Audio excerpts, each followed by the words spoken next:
Hey viewer, my name is Parul and you are watching Mastery with Parul. If you are new, please subscribe my channel and press the bell icon right next to it. Vector आपके bacteria के लिए हम PBR 322 पढ़ ही रहे हैं, ठीक है। Plant के लिए टीआई प्लाज्मिड पढ़ेंगे और रेट्रोवायरस, ये आपके बुक में मेंशन है। एनसीईआरटी में जो मेरी भगवत गीता है उसके अंदर वो चीज़ें मेंशन है, ठीक है ना। तो आप उसे तो फ्रेंड्स बैक्टीरिया के लिए हमने क्या पढ़ा है, PBR 322 जैसे प्लाज्मिड है। पी यहाँ पे देखिए, यहाँ पे मैं आपको बता देती हूँ PBR की अगर हम बात कर रहे हैं, और ये PBR किसको डिनोट करता है, इनके भी सीक्वेंस होते हैं, इसको ध्यान रख। मैंने आपको आगे बताया हुआ है कि जो नॉमेनक्लेचर करते हैं वो कैसे करते हैं। P denote for plasmid, B denote for, यहाँ पर जो B है वो बॉलीवर को डिनोट करता है, ठीक है। और R डिनोट फॉर रॉड्रिगेज, ये साइंटिस्ट का नाम पूछ लिया जाता है कि PBR 322 की डिस्कवरी किसने की, तो ये बॉलीवर रॉड्रिगेज इन दोनों ने ही की। और ये 322 जो है स्टेन है, क्या है ये आपको मैंने बता रखा है। स्टेन होती है R स्टेन और S strain, S for smooth strain और R फॉर रफ स्टेन, ठीक है। अब देखिए यहाँ पे एक PUC19 करके भी है, बैक्टीरिया की ही ये वेक्टर है। P denote for plasmid and UC denote for university of California. क्यों इसको कहा है यूनिवर्सिटी ऑफ कैलिफोर्निया, क्योंकि ये कैलिफोर्निया में ही डिस्कवर हुआ है। बात क्लियर हो गई। अब देखिए TI प्लाज्मिड की बात कर लेते हैं। हाँ, उससे पहले मैं आपको डायग्राम पे ले चलना चाहती हूँ। PBR 322 मोस्ट इंपॉर्टेंट डायग्राम है, यहाँ से क्वेश्चन पुट अप क्लियर कर लिए जाते हैं, ओके। तो फ्रेंड्स PBR 322 में आपको मैं बता चुकी हूँ कौन कौन सी रेजिस्टेंस होती हैं जो कि उसे इकोलाई तक ले जानी है, बैक्टीरियम तक ले जानी है हमने। तो ये देखिए एम्पिसिलीन है और यहाँ टेट्रासिलीन है, दो इसके पास रेजिस्टेंस मौजूद हैं। ये प्लाज्मिड ऐसे ही बनाया गया है, किसने बनाया है, बॉलीवर और रॉड्रिगेज, याद रखेंगे आप इस चीज़ को। अब इसको हम समझा देते हैं आपको। अब जो क्लोनिंग वेक्टर के लिए रिक्वायरमेंट होती है वो किस चीज़ की होती है, वो एक होती है क्लोनिंग साइट की, ठीक है ना। वेक्टर के लिए आपको पहले मैंने बताया फर्स्ट वन क्या चीज़ थी आपकी, मुझे बताइए, आप कमेंट बॉक्स में भी लिख सकते हैं, लिख के जरूर मेंशन कीजिए। और आई सेलेक्टेबल मार्कर। अब आ जाता है तीसरा पॉइंट आपका क्लोनिंग साइट, ठीक है। यहाँ बच्चे जाके थोड़ा सा कन्फ्यूज़न में रहते हैं कि ये पॉइंट समझ नहीं आ रहा। आप देखेंगे जब आप रीड कर रहे होंगे तो आपको खुद ही समझ में आ जाएगा कि हाँ ये थोड़ा समझने वाला ही पॉइंट है। चलिए तो देखिए इसमें क्या होता है फ्रेंड्स। तो फ्रेंड्स क्या है यहाँ, एलियन DNA, किसी एलियन DNA को आप जब वेक्टर के साथ, किसके साथ, ये जो वेक्टर है हमारा साडा भैया, उसके अंदर इंसर्ट करा रहे हैं, लिंक करा रहे हैं। DNA को ही तो वेक्टर के अंदर इंसर्ट करा रहे हैं, पूरी कहानी यहाँ पे अटकी हुई है, ठीक है ना। तो देखिए इसके लिए वेरी फ्यू, ये सिंगल साइट होती है ना, यानी कि जो रिकॉग्नाइजेशन साइट होगी वो एक ही होगी, एक ही जगह से कट करेंगे। अब ज़्यादा कर दिया तो दिक्कत हो जाएगी, मोर फ्रेगमेंट बन जाएंगे, ठीक है ना। प्लाज्मिड को सपोज कीजिए ये प्लाज्मिड है और इस प्लाज्मिड में यहाँ कट मार दिया, यहाँ कट मार दिया, कट्टी तो करवा रहे हैं। DNA को कहाँ इंसर्ट कराएं भाई हम, एक पर्टिकुलर जगह भी तो होनी चाहिए।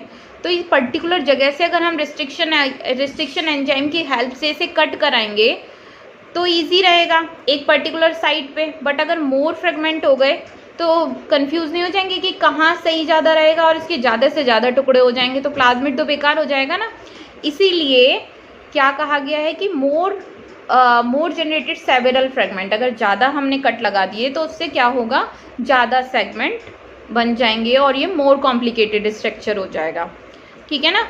तो एक ही जगह से कट लगाते हैं और उसकी जो रिकॉग्नाइजेशन साइट होती है उसको एक कॉमन रिस्ट्रिक्शन एंजाइम से ही कट किया जाता है, इतनी बात ध्यान रखिएगा फ्रेंड्स। यहाँ पर आपको मतलब ये सीक्वेंस आपको याद करने पड़ेंगे, ये रिकॉग्नाइजेशन साइट जो हैं वो आपको याद करनी पड़ेंगी। जैसे ये कुछ एंजाइम हैं, ठीक है, देखिए PST first, PVU first, EcoRI first, clay first, hind second, hind third, second तो वहाँ रिस्ट्रिक्शन एंजाइम में आया था डिस्कवरी के टाइम, BAM-H1 साइट और SAL1, रोप और आई। और यहाँ पर एक छोटू सा है PUV सेकेंड, ये इसका भाई है, PUV फर्स्ट का भाई है, PUV सेकेंड। अब देखिए यहाँ लोगों को कन्फ्यूज़न है कि यहाँ पे मैं बैठे बैठे एक ट्रिक जनरेट की है, आई होप कि आपको भी अच्छी लगे। क्योंकि क्या होता है, आपको कोई साइड इरेज करके दे दी और ये डायग्राम आपको एग्जाम में आ गया और आपसे लिखा यहाँ बताइए क्या फिल होगा, ठीक है ना, ऐसे आ जाता है या अरेंज करने के लिए आ जाता है। चलिए तो मैं आपको बताती हूँ।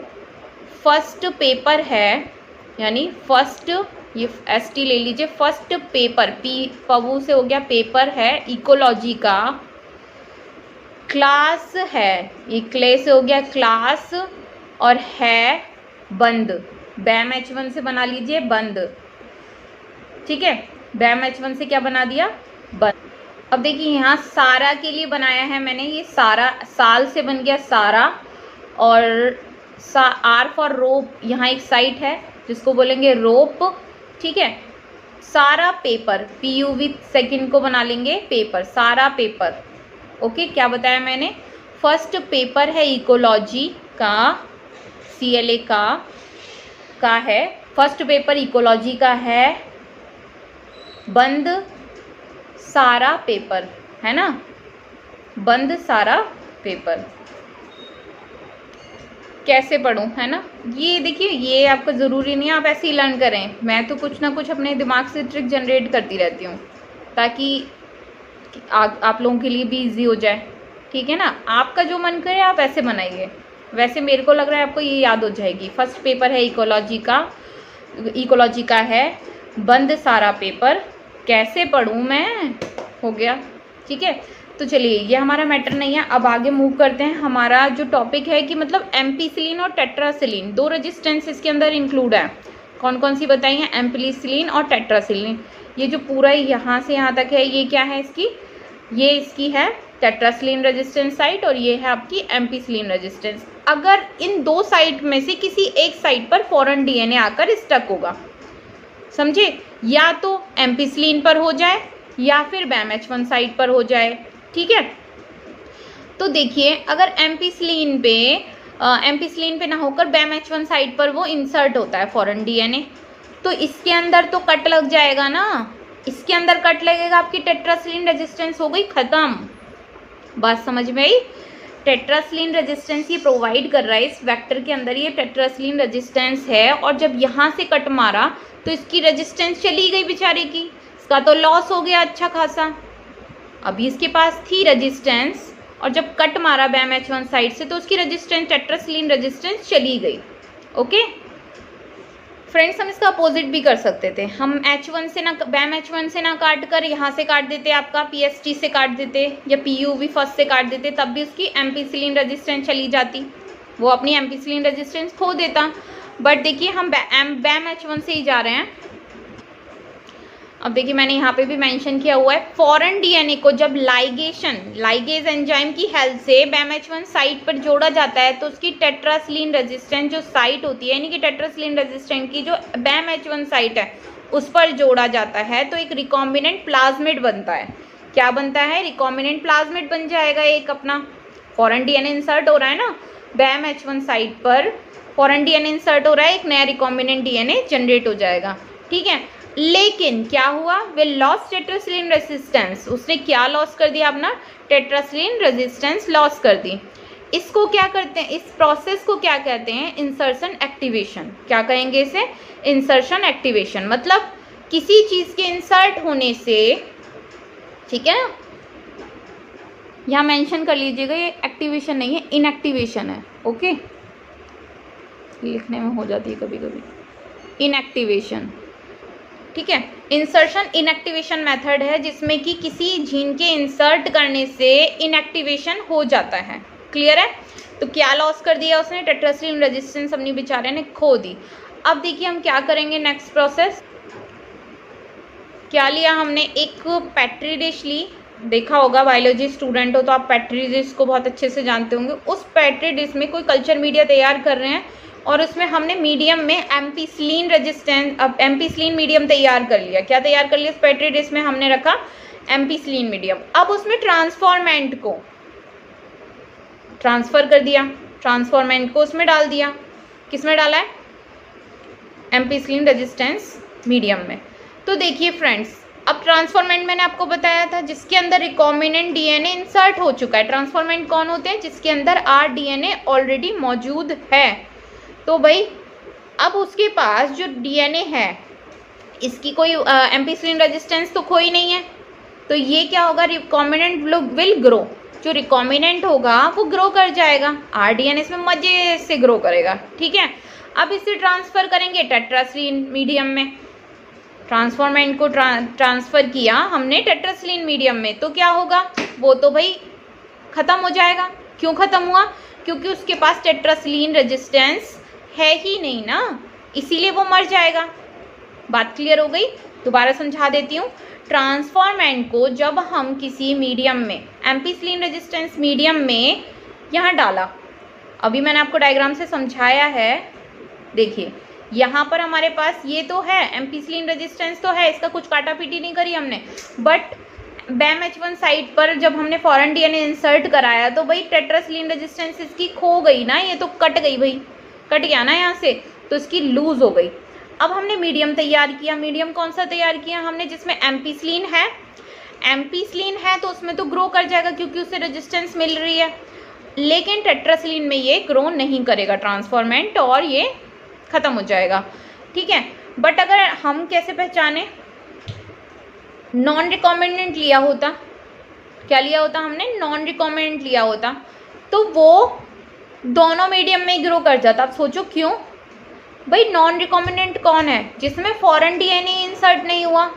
ट्रांसफॉर्मेंट तो जब वो बनेगा जिसके अंदर ना तो क्या है, कोई भी जीन ही नहीं है।